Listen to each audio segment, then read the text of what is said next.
Hello, this is a bit of a different video compared to my usual, which my usual is kind of weird and funky and I'm not consistent with, anything. Today I'm going to be reviewing The Black Throne by Silas Johnson.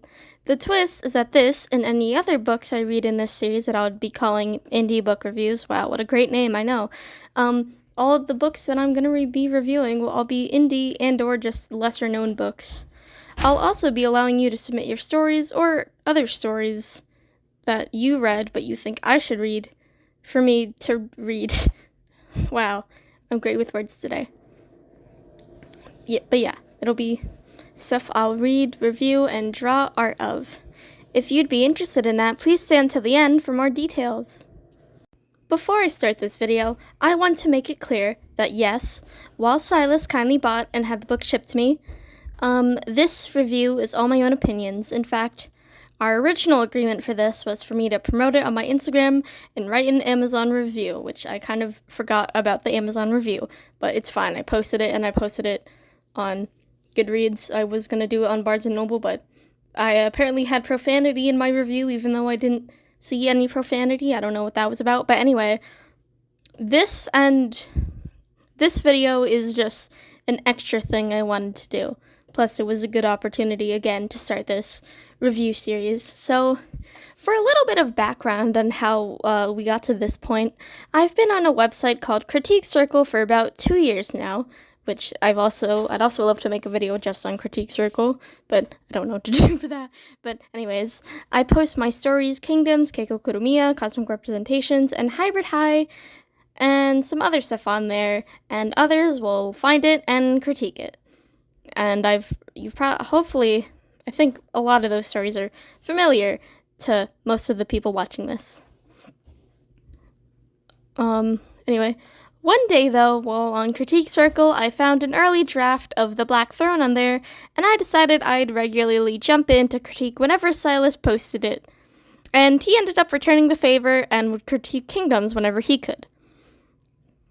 Which, it's a common thing for people. When you critique someone, they'll critique you back. That's just how the site works.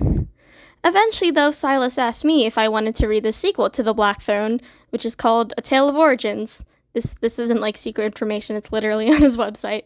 So I said yes, and then I immediately realized how that might be super difficult, as it was a busy time, and I was kind of going through health and anxiety stuff at the time, which is another thing I might make a video on if people want, but I figured it out and everything, so it's all good.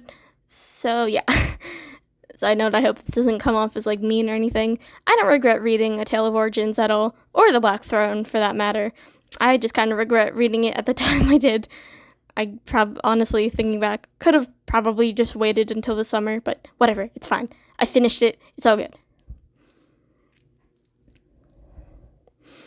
So, it took me 4 months to read through A Tale of Origins, because, I was reading a chapter a day, but there was, a period of time where, I had to wait for him to put in new chapters and stuff. Anyway, when he asked if I'd read The Black Throne and promote it and review it, in exchange for him buying and shipping it to me, I said yes. I still would have planned on reading it eventually if he didn't, just might have taken a long time, because I have over 1,000 books I want to read, literally. This is my Goodreads list of books to read, so, yeah. I have a lot of books I want to read.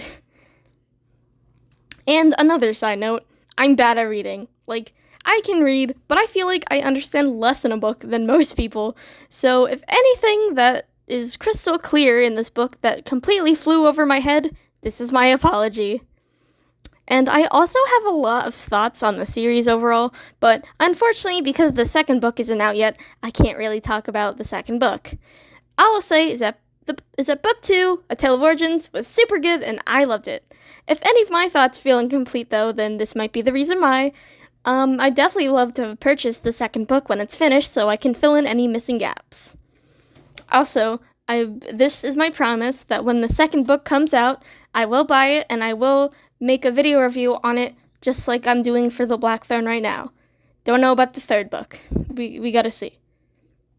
I mean, I'll probably still read it and critique it, but anyway. let's actually get into this review. So Silas, if you happen to be watching, hi. Hopefully you feel like I'm not judging this harshly or anything.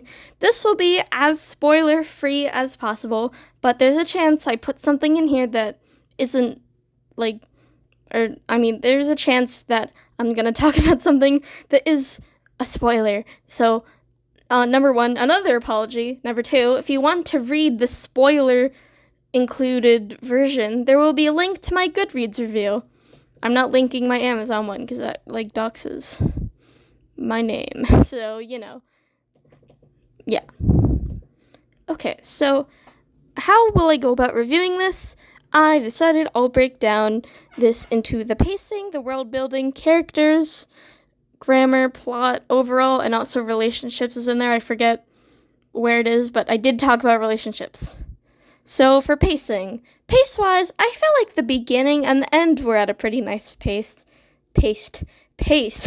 Not too fast, but not too slow. But the middle kind of felt like little to nothing important was happening. I'm still not sure how much of the middle was important, to be honest. And because the pacing also ties heavily into the plot thing, we're just immediately going to move into the plot section.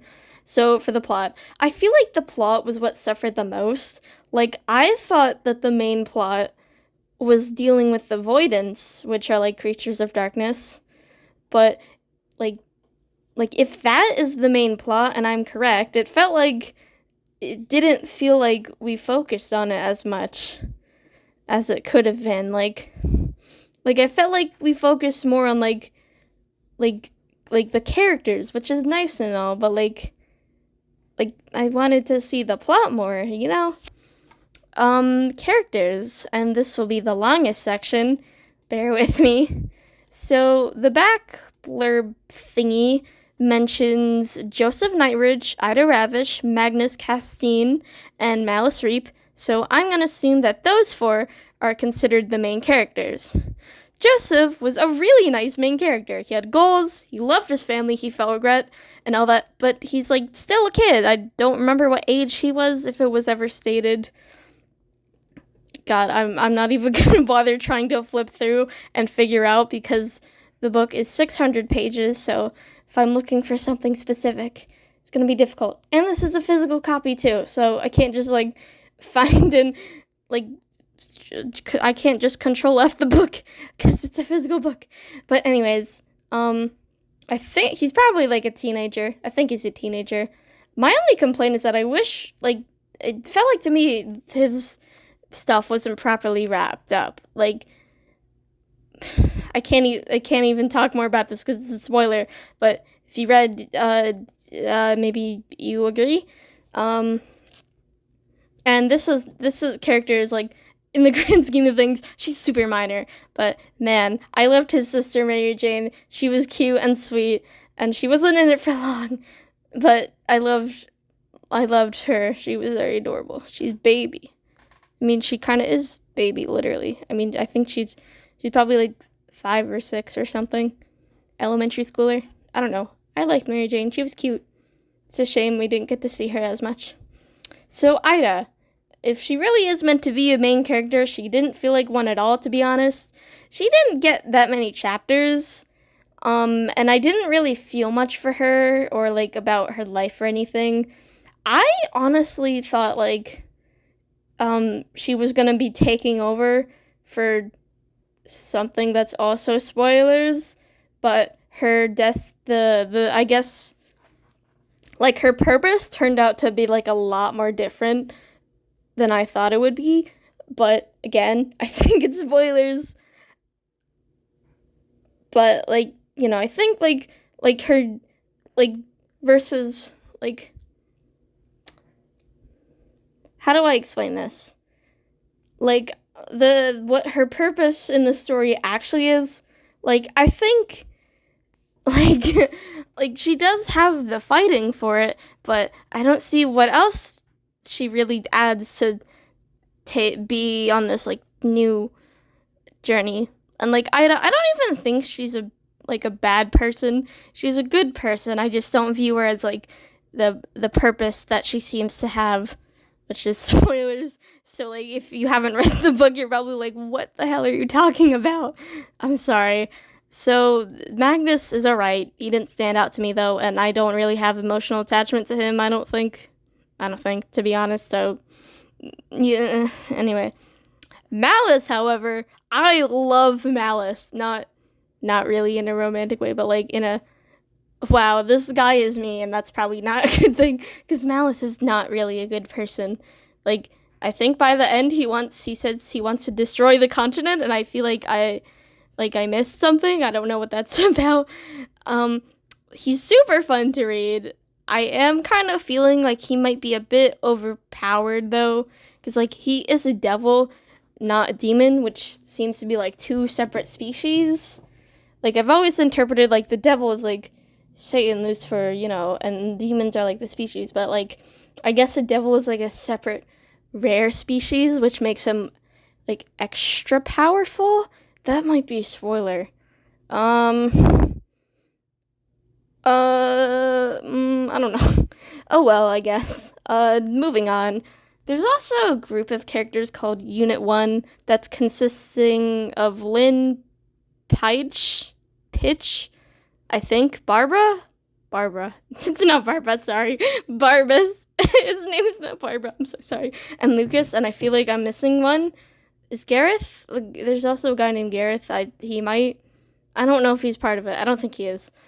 I also wasn't really emotionally attached to them. So, like, when they all, like, no spoilers again, but they all go through hell. They go through such bad times. So, like when stuff would happen to them, like, it would just be like, oh no, that sucks. But I really wanted to feel like, no, I love that character. Why did that happen to him? Oh no. Like, I wanted to feel more emotion, but I just didn't. I wasn't attached to them. And Gareth, who I mentioned before, he's like the right hand of Magnus, which in this universe I think is like he's like called something. He's called a first sword, because like he's like a right hand, but also like he like protects him, and I think training might have been part of that too. Maybe not. I don't know. And in the end, I liked him, which I wasn't expecting. I thought he was just Magnus's right hand, but he's a lot more than that. He's sensible, he's suspicious of Malice, and questioning of a specific relationship. And speaking of relationships, there's two relationships that I think are important to mention, which I can't talk about, but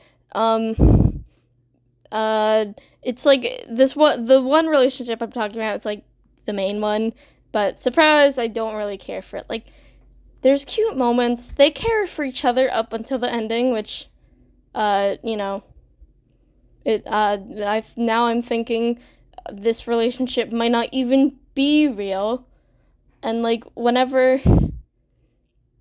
Okay, actually, I'm not really gonna talk about this, because like this has nothing to do with my feeling, or like this isn't anything to do with like writing or the story or whatever. This is just a me thing. I was also just like personally not comfortable with the Devil's Tango stuff, so to speak. But like that's my fault. I chose to read this book. There was a warning at the beginning. That's on me. This does not play into my review. Was I uncomfortable? Sure, but I just skipped it because it's not my thing. But yeah, whenever it did happen, like personally, I just was like, like, can we get back to the plot, please? But this isn't really a review. This is just a personal thing. Okay, now on to grammar. So as far as I know, and it seems kind of obvious, it's probably not true, Silas did not get any editors or anything, which I understand. That shit is expensive when you're an indie or not well-known author. If this is like traditional publishing, your publisher pays for that. But there was enough grammar mistakes in it for me to like kind of like bring them up. Like, I don't think it's like, there's not so many grammar mistakes that it's unreadable, but there's like enough grammar mistakes that I did kind of notice it and wanted to also point it out in this review. So probably could have like gone through that, like, it with just like grammar eyes, I guess, which is a really stupid way to explain it. I'm sorry. World building was fine. I feel like I didn't learn that much when I think there probably could have been more to learn about, but it was cool. It was fine. And this might be just because like I read the sequel before like the actual first book, but still. And also this is a very minor thing, doesn't really factor into like the actual like main story, but I am a little lost on this. Like there is a scene where like a character, it's like I don't think it's even like one of the characters like Ida, anyone from Unit 1. I think it's just some random like minor character that never appears again. Like they're promoted from like it was either B or A guard rank, because the guards also have rankings, to E, and I'm confused. Like it's a very irrelevant detail in the grand scheme of things, but I thought like the ranking system was like F, D, C, B, A to S, but E is after A, apparently? I don't know. I don't understand that. That's confusing, but also this is a very minor detail, so, you know. Miscellaneous stuff. So, this is just stuff I didn't really have a section to, except actually, I probably could have, like, made a section for, like the cover and stuff. So, the cover art, I love it. It's very intriguing, and I think it would make people question what the hell is up, but also I wish I could actually see the text, like, a lot better, because, like, the text on this, like, the side, like, when you're in a bookstore and you see, like, the side of the book with just the title, not the actual cover, that part is fine, but the front, it's hard to read, and I also felt like it could have been scooched around a bit, like, what if the name of, what if Silas's name was, like, at the top, and then, like, the title of the book was below Malice's eyes? I feel like if someone was looking at this, being totally unfamiliar with Silas's stuff, they might not even read it just because they can't read the cover well. And the back, well, not as important compared to, like, a lot of other things. It's worse. Like, the text is just, like, slightly to the left, and it really bothers me. And while this green is easier to read compared to, like, the green on the front, I feel like it should have been, like, a white or a yellow to match the flowers. I also completely forgot what the sunflowers represented, but then I remembered as writing what that was. But again, I think that's also spoilers. So, sorry.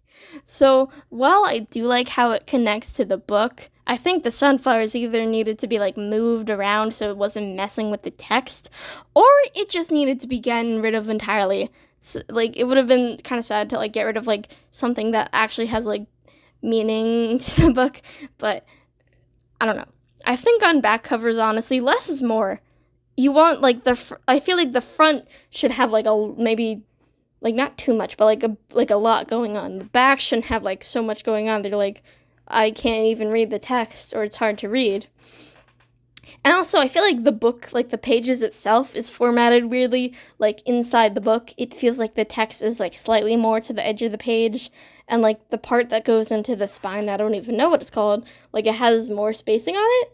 There was also a page that was straight up empty on one side, which is not how Silas spaced his chapters at all. It was like when a chapter ended, it would go on to the next page, but it wouldn't be like there would be one completely blank page on one side.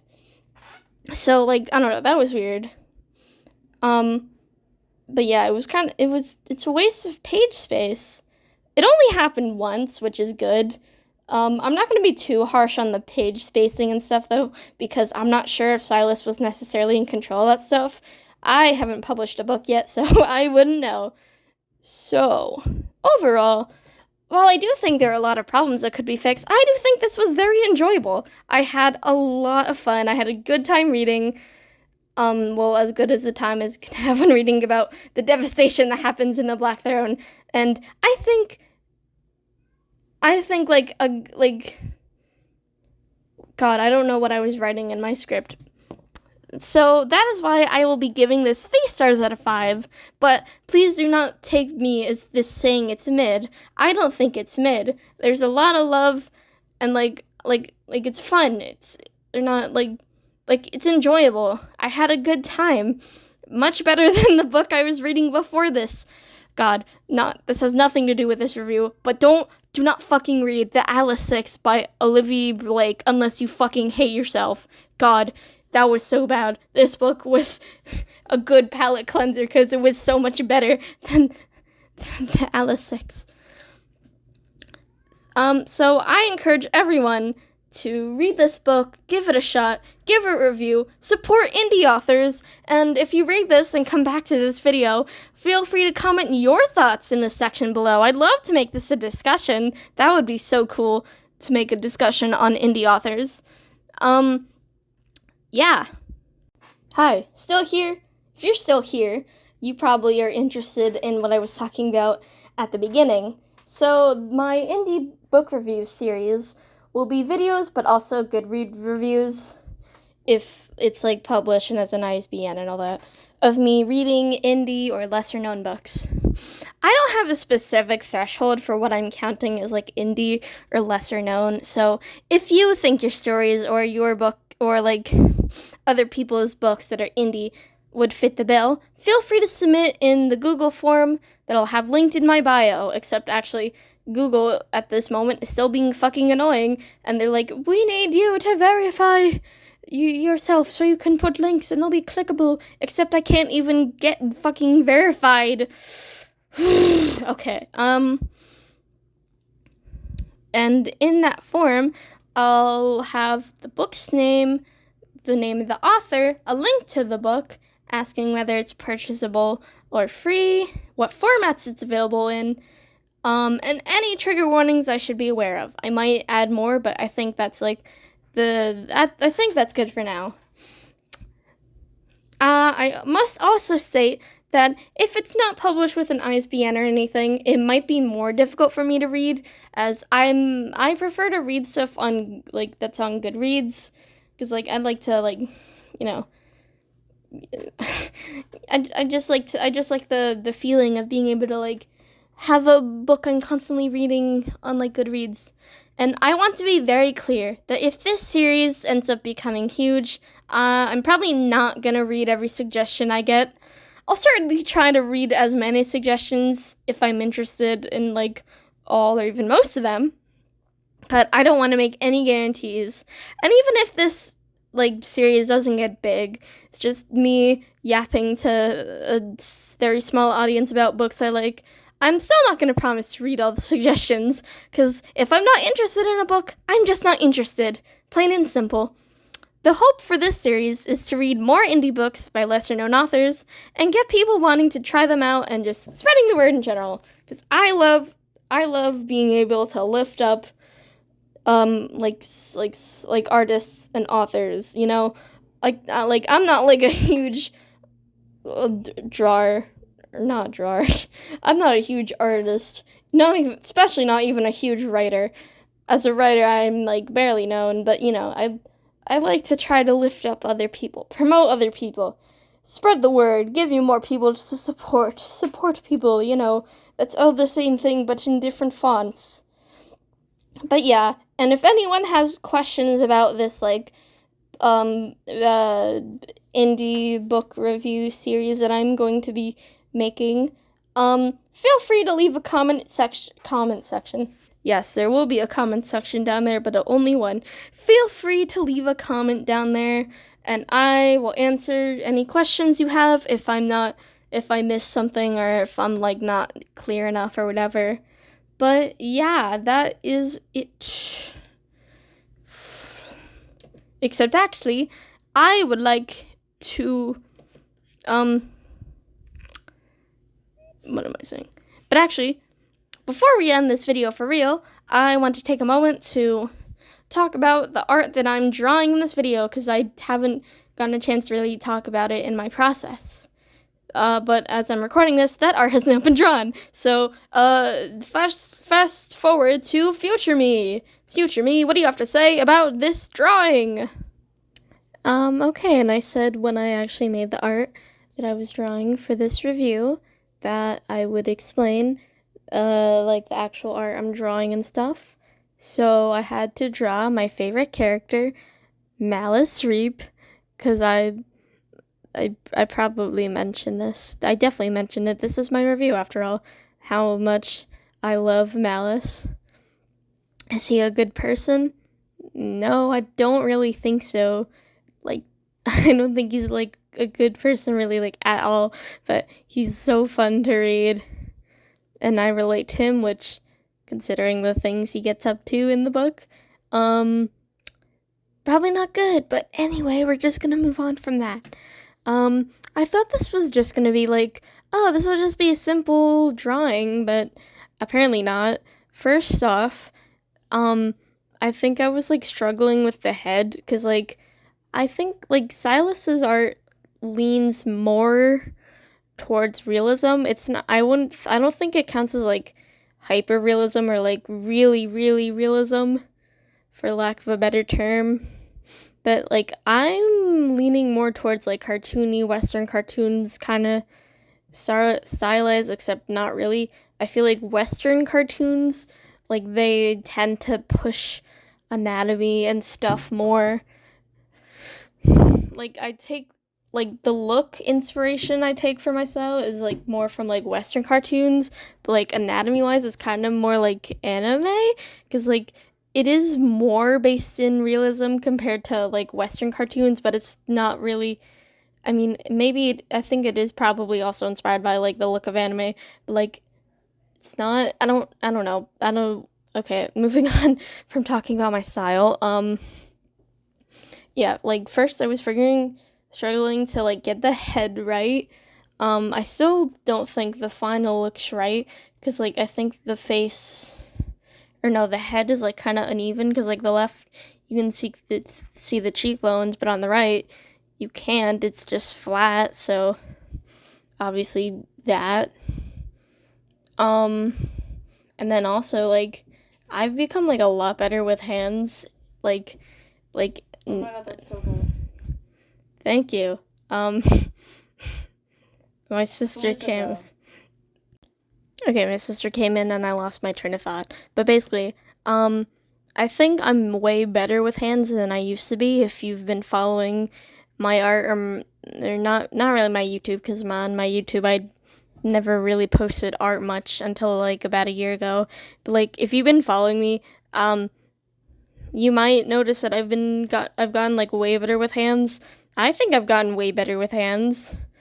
Not to toot my own horn, but like if I compared like art of like how I draw hands now versus like, I don't know, 2020, I think there's a big difference. I think I've improved.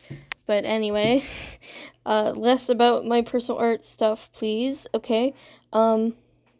Like I don't know, I was like struggling to like pose the hands right and make it look decent and stuff. And then also, I'm like trying to do a bust up pose, which is like the chest and like the shoulders. And it just was not looking right at all. If So I ended up just literally just like cropping out the chest, because I don't know, it was not looking right. It did not look good. And I think that was a smart move, because like without it, it looks way better. Still looks weird. I think the hands might still be too big. And also the way they bend looks still kind of awkward and unnatural. But, you know. Even if I'm not like the proudest with this piece and I'm noticing mistakes now, I still think like I think it's like decent. I hope Silas liked it. I'm probably finishing up this video before Silas sees the post, because I'm gonna post this art like once the video is out. Because all like the other like stuff for our agreement is done. I want to post this video, or have this. Yeah, I want to have this out this like Friday or something, and then the art I'll put it up as soon as or so, like probably like a Saturday, because like on Fridays that's like that's my usual art days. But anyway, yeah, I thought I would have a lot more to say about this art piece. I didn't, I guess. Oops.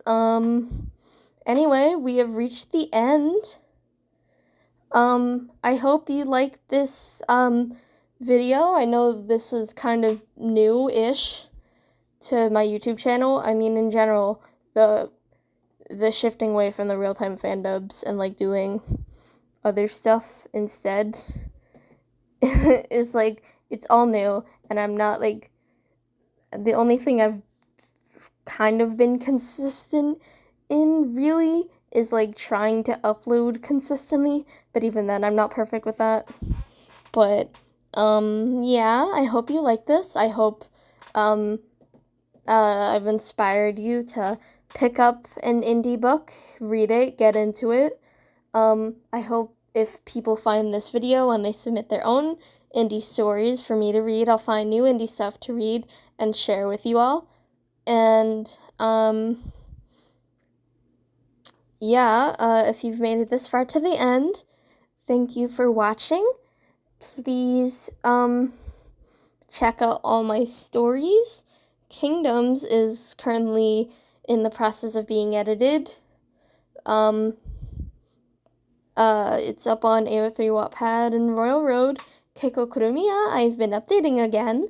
I don't know if I'll be updating it again like this, so if you want to jump in while I'm putting up new chapters, you can do that now. My comic Cosmic Representations is coming up to the end of the first batch of pages, so if you want to read those, you should do that. And then my storyboarded pilot Hybrid High is in the works right now. I had a table read with my voice actors, and they're all really cool. And yeah, I'm very excited to work with them more, and I'm excited to be done. I'm more than halfway, so that's a good sign. Yeah, check out all my socials. Please read The Black Throne by Silas Johnson.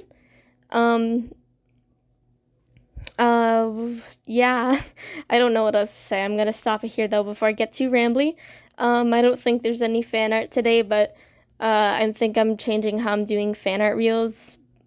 If I do get more fan art in the future, which it will inevitably happen, it won't be slapped on at the end card. It'll just be like on its own little thing. But yeah, thank you for watching, and that is all. Bye!